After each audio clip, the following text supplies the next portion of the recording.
This is my first English sermon. ఇది నా యొక్క ఇంగ్లీష్లో నేను మొట్టమొదటిగా తెలియజేస్తా ఉన్నాను. Please try to concentrate on God's words, not on my grammatical words.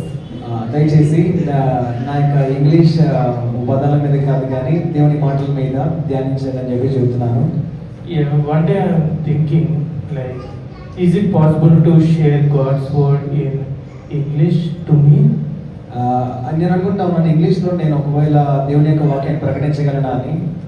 But suddenly a thought came to my mind.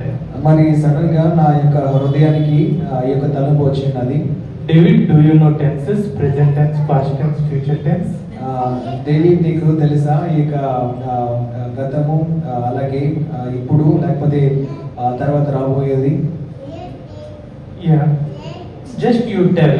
In the present, Jesus is same. In the past, Jesus was same. In future, Jesus will be same. యేసుక్రీస్తు వారు నిన్న నేడు నిరంతరము ఏకరీతిగా ఉన్నారు. Our God is same today, yesterday, and tomorrow. మన దేవుడు నిన్న నేడు నిరంతరం ఎప్పుడు కూడా ఒకే రీతిగా ఉన్నారు. Please open your Bible verse, Hebrews 13 chapter 6, 8. మీ యొక్క బైబిల్స్ ఓపెన్ చేసినట్లయితే హెబ్రీయులకు రాసిన పత్రిక 8వ అధ్యాయము 8, 13:8. 13వ అధ్యాయము 8వ వచనం చూద్దాం. Read loudly, raise your hands towards God and read loudly that word. మీరందరూ కూడా మీ చేతులు పైకెత్తి చూపిస్తూ ఈ యొక్క వాక్యం చదవండి. యేసుక్రీస్తు నిన్న నేడు Jesus Christ is the same yesterday, today and forever. యేసుక్రీస్తు వారు నిన్న నేడు ఒకటి రీతిగా ఉన్నాడు. అవును, యుగ యుగములకు ఒకటి రీతిగా ఉంటున్నాం. Yes, our God is same.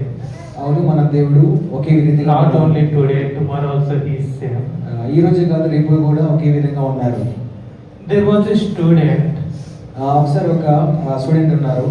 He is very intelligent. బాగా చదువుకుంటున్నారు. He is very talented. బాగా టాలెంట్స్ ఉన్నాయి. Every time he will get good marks. మంచి మార్క్స్ వస్తూ ఉండేవి. His teacher always appreciates him. తన యొక్క టీచర్ ఇప్పుడు కూడా తనని ప్రోత్సాహపరిచేది. But there was one complaint on him. కానీ ఒక కంప్లైంట్ ఇచ్చేది. There was one small complaint on him. One day the teacher visited his home. ఒకసారి ఆ టీచర్ యొక్క స్టూడెంట్ యొక్క గృహాన్ని దర్శించింది. He is talking with his father, like his father name is Prasad. He is saying, "Hi Prasad garu, just wanted to visit your home. Your student, I know, he is my student only. He is very intelligent, very talented. Always he gets good marks. Like that, she is appreciating." మరి యొక్క teacher వాళ్ళ ఇంటికి వచ్చి వాళ్ళ నాన్నగారు ప్రసాద్ గారు ఆయనతో ఈ విధంగా మాట్లాడుతుంది. ప్రసాద్ గారు, సో మీ యొక్క అబ్బాయి చాలా మంచి అబ్బాయి, బాగా చదువుతారు, ఈ విధంగా చెబుతా ఉన్నది. Then Prasad saying, "Yes, really, he is my son, my qualities." మరి ఆయన అంటా ఉన్నారు, ఈ యొక్క కొడుకు నా కొడుకే, నా క్వాలిటీస్ ఉన్నాయి, నా బుద్ధులు వచ్చినాయి వీడికని. But here the teacher is saying, there is one small complaint on your boy, that is there is a spelling city. Always he pronounce, instead of city, he pronounce like kitty. మరి ఈ యొక్క మీ యొక్క బాబు city బదులు ఎప్పుడు కూడా కిటి కిటి అని చెప్పేసి పదాన్ని పలుకుతూ ఉంటాడు. If there is a word electricity, your boy pronounce like electric kitty. ఒకవేళ ఎలక్ట్రిసిటీ అనే పదాన్ని చదవమంటే ఎలక్ట్రిక్ కిటి అని చదువుతా ఉన్నాడు. Whenever he pronounce like that, all the students laughs and do teases to him. మరి ఎప్పుడైతే ఆ విధంగా పదాలు తప్పుడుగా పలుకుతా ఉన్నారో అందరూ కూడా నవ్వుతూ ఉన్నారు అన్నట్టుగా చెబుతూ ఉన్నారు. Then that father is saying, my son is child only, right? After few months his tongue will be settled, maybe he pronounce well. మరి తన యొక్క తండ్రి చెబుతా ఉన్నారు, ఇప్పటికి వదిలేసేయండి, తర్వాత అయినా నేర్చుకుంటారు అని. Like that, that Prasad gar is talking that one, this one, blah blah blah, like that to the teacher, and finally said, "We are so simplicity, ma'am." మరి ఆ ప్రసాద్ గారు అనే తండ్రి కూడా అన్ని చెప్పేసి తర్వాత నేర్చుకుంటారు అది అని చెప్పేసి ఆయన కూడా సింప్లీ కిటి అని చెప్పేసి ఆయన కూడా పలుకుతా ఉన్నాడు. Suddenly the teacher got shocked. Sudden గా ఆ టీచర్ కూడా షాక్ అయ్యారు. What is that? What's going on? Your son has same problem. You also have that problem. In the meantime, his grandfather came. మరి అక్కడ కుమారుడు కిడియన్ పలుకుతా ఉన్నాడు, అలాగే తండ్రి సిటీ బదులు కిడియన్ పలుకుతా ఉన్నాడు. తర్వాత వాళ్ళ తాత ముత్తాత కూడా వచ్చేసి పలుకుతా ఉన్నారు. In that meantime, the grandfather came and asking, "Teacher garu, what is the sudden surprise? You visited our home. What happened? Any good news?" Like that he is asking. వారి యొక్క తాతగారు వచ్చి టీచర్ గారిని అడుగుతా ఉన్నారు, ఏమా టీచర్ అమ్మా, ఏమైనా మంచి వార్త ఉన్నదా ఈరోజు, మాట్లాడుతూ ఉన్నారు కదా అని చెప్పేసి చెబుతా ఉన్నారు. Teacher saying, "What uncle, what's going on your family? Your son is saying instead of electricity, your grandson saying like that, and also your son is also saying like instead of simplicity, he's saying simplicity. What's going on like that?" She is asking.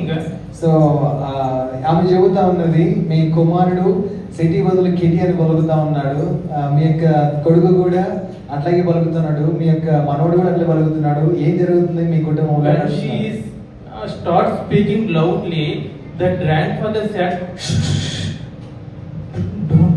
don't shout loudly, don't do publicity. So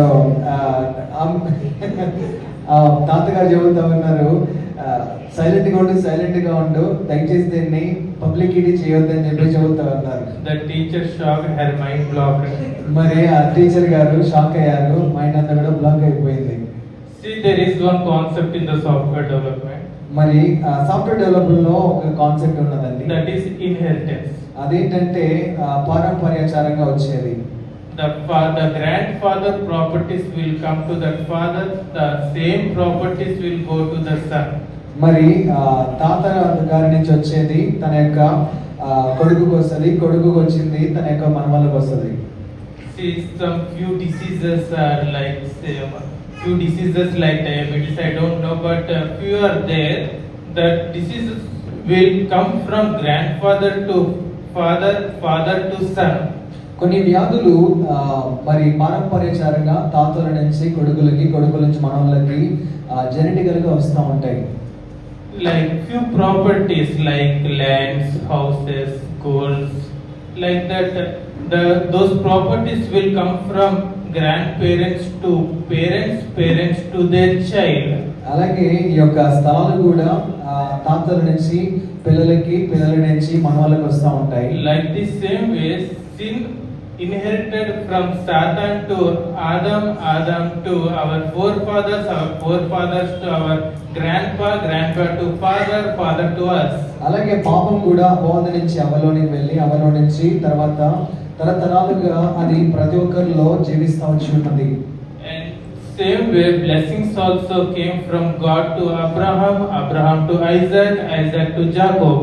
మీరు చూసినట్లయితే ఇక దేవుడి ఆశీర్వాదాలు కూడా దేవుడి నుంచి అబ్రహాముకి, అబ్రహాము నుంచి జేకోబుకి, అలాగే యాకోబు నుంచి ఐజాక్కి ఈ విధంగా వస్తూ వచ్చాయి.